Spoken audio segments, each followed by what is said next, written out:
I want to talk to you about time. You know what I mean by time. Time. The time of your life. Time to go. To be on time, overtime. A big time. Crunch time. To pass time, kill time. It's said that we never experience the present because by the time any stimulus gets to our brain, it's already in the past. We're 80 milliseconds too late watching a movie of our lives. Watching a movie of our lives. Well, it's a good movie. When I was a child, I was always waiting. Waiting until my brother got home, until class was over, until the weekend, the summer, until I was a teenager, until I could drive, until college. It's not unusual, I know. You probably did it too. Still do it, I do. Lop off chunks of life until the next thing, and the next, and the next.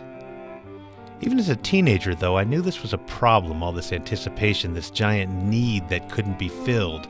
I kept dumping experience into this hole of my life, and it never seemed to get full. The winds howled in that hole. The summer before I went to college, I met someone who would become my very good friend. The first day we met, he said, "Hey, you're going to college. What do you think is the meaning of the human endeavor?" All summer long we talked about it. What is the meaning of the human endeavor? What is the meaning of the human endeavor? What is the meaning of the human endeavor? We finally decided you could only know the answer to this question when you jumped up in the air, when you were at the very top of your jump, the infinitesimally short moment when you stop going up and haven't started to come down. This moment takes place in no time, zero amount of time. You go up, stop and then come down. Up, stop and down. Up, stop and down. The stop is in no time.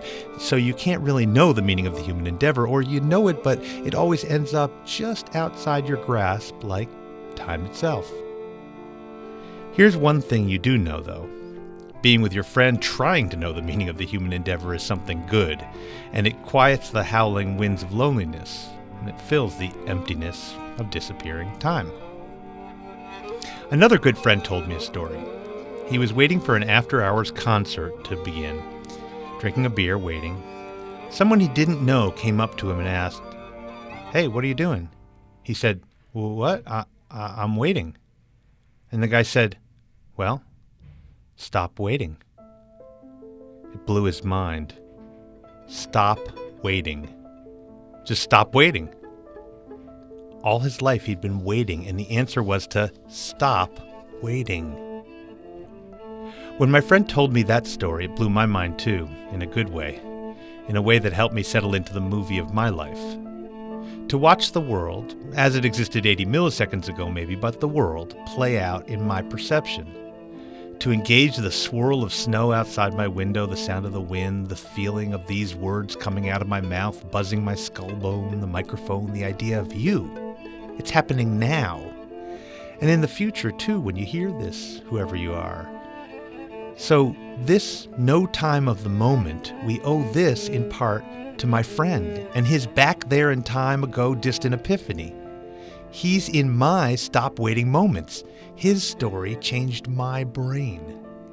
And now maybe it's changing your brain a little bit. I sometimes see time as a river, new water every moment, but all connected in a pattern back to the source and down to the sea.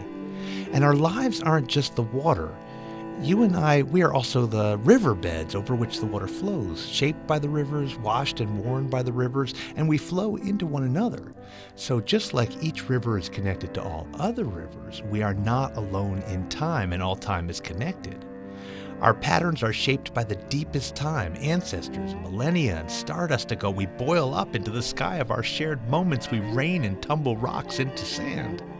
Ta-da! We are here in this strange soup of time together, rolling to the ocean as one and forever.